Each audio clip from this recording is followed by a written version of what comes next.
Welcome to the You Matter podcast. In this episode, we cover rivers of injustice, Europe's enduring bias against Ethiopia in the Nile struggle, and the Danube double standard. Imagine a river that birthed civilizations now weaponized by colonial ghosts. The Nile, Africa's lifeline, has been Ethiopia's gift to the world, yet Europe and the West have repeatedly tilted the scales for Egypt, choking Ethiopia's sovereign rights. From dusty treaties to modern arm-twisting over the Grand Ethiopian Renaissance Dam, GERD on the Abay, the Blue Nile's heart, this is a tale of bias, betrayal, and unbreakable Ethiopian resolve. But wait, Europe's own backyard tells a different story. On the Danube, upper riparian nations like Germany and Austria freely harness their river for power, building dams downstream. Neighbours accept through cooperation. Why the hypocrisy for Ethiopia? Today we list the damning timeline. Every time the West sided with Egypt against Ethiopia. Then we expose the Danube double standard. Listen close. History's echo demands justice. Now to the timeline, a chronicle of colonial and Western betrayal. The year is 1902. The Anglo-Ethiopian shackles. Britain, eyeing its Egyptian protectorate, strong-arms Emperor Menelik II into the Anglo-Ethiopian Treaty. Ethiopia, the source of 85% of the Nile waters, vows not to arrest Blue Nile waters from Lake Tana without London's nod. A blatant curb on our sovereignty, all to safeguard downstream Egypt's thirst. The year is 1906. The Triple Entente's Nile grab. Britain, France and Italy ink the tripartite treaty pledging to safeguard British and Egyptian interests in the Nile basin. Ethiopia, the source of 85% of the Nile waters, erased from the map. Local rights, mere footnotes. This colonial pact locked our waters in European chains. The year is 1906.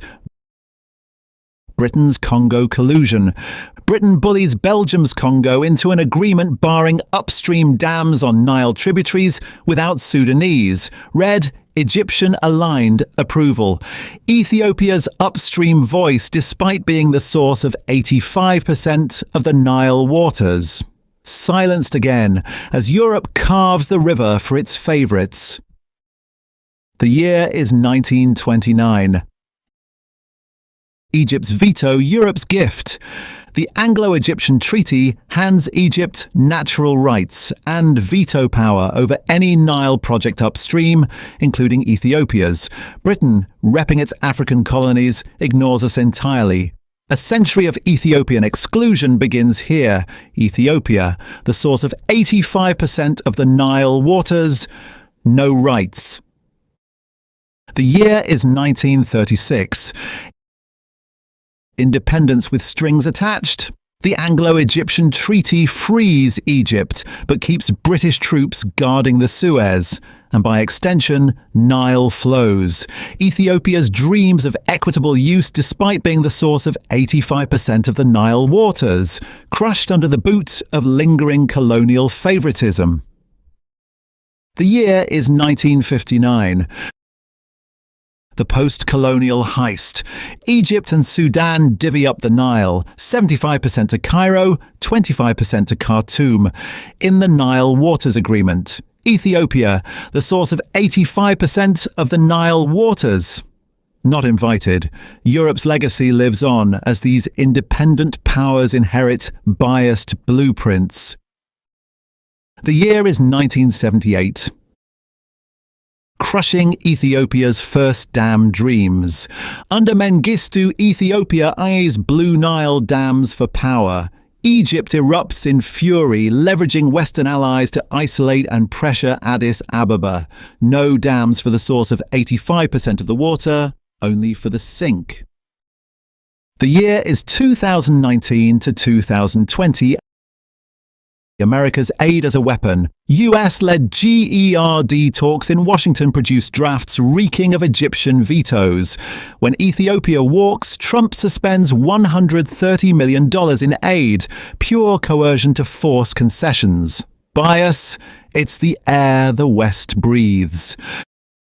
The year is 2020. Trump's blow it up.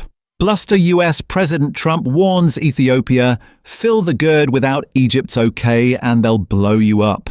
A chilling nod to Cairo's threats, amplifying colonial-era fears over fair play. The year is 2021.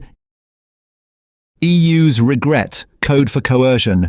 Ethiopia fills GERD's reservoir. The European Union regrets it, demanding no more without Egypt's blessing and condemning Ethiopia, the source of 85% of the Nile waters. Observer status? More like Egypt's echo chamber in Brussels. The year is 2022. EU's water security sham. In a joint statement with Egypt, the EU prioritizes protecting Egypt's water security via rushed GERD deals. Ethiopia rejects it as outright bias. Europe's old playbook. New cover. The Danube double standard. Now let's see Europe's hypocrisy on full display.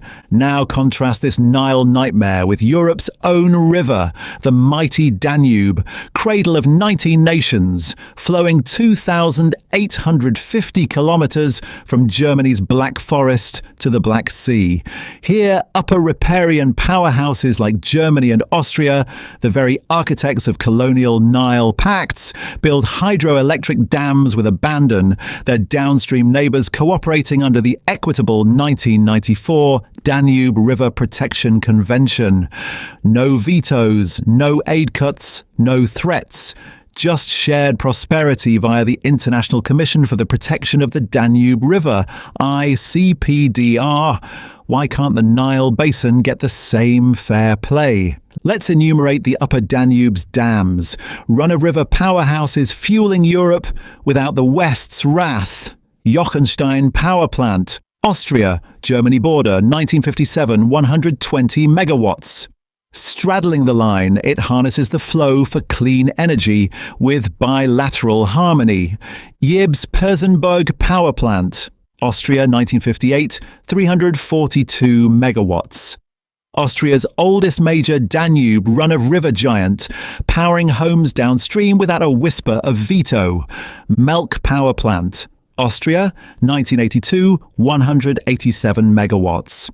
A Wachau Valley beacon, blending heritage with hydropower. Downstream Hungary cheers the shared grid. Greifenstein Power Plant, Austria, 1976, 293 megawatts. Vienna-bound energy hub, run-of-river efficiency at its finest. No Egyptian-style outrage from below. Freudenau Power Plant, Austria, 1998, 172 megawatts. Vienna's urban powerhouse, the last major build despite protests, but resolved through dialogue, not dominance. Ingolstadt Power Plant, Germany, 1994, 20 megawatts. Bavarian run-of-river staple, feeding Austria's grid without upstream guilt trips. Vohburg Power Plant, Germany, 1953, 31 megawatts. Early post-war pioneer on the upper Danube, a model of intra-European equity. These dams, and over 50 in the upper basin alone, generate 14,000 plus megawatts in Austria, powering 70% of its electricity, while Germany adds its share seamlessly. Ethiopia seeks just 6,000 megawatts from the GERD, a fraction for 120 million people, yet faces Europe's blockade. The message? Equity for white rivers, exclusion for black ones. Ethiopia, the source of 85% of the Nile waters, says no and calls for equitable use. From 1902's forced oaths to the Danube's damned freedoms, the West bias isn't history, it's the dam holding back Africa's future. The GERD rises not just for power, but for justice. Ethiopia stands tall along with other upper riparian countries. While Abay is mine, the Nile is shared. Demand the same cooperation Europe grants itself. Now the final words. Here we are at the bend of today's reflections, where the tales of the Nile's injustice, from colonial chains on the Abay to the Danube's unchallenged dams, remind us of one unshakable truth. You matter. Not because of treaties signed without your name or rivers dammed by distant powers, but because you are a vital tributary in the great flow of justice, in the quiet angers of overlooked histories and the loud triumphs of Ethiopian resolve. Your voice, your heart, your very existence ripples out like the Blue Nile's source, nourishing lands far beyond what eyes can see, changing the course of what's possible.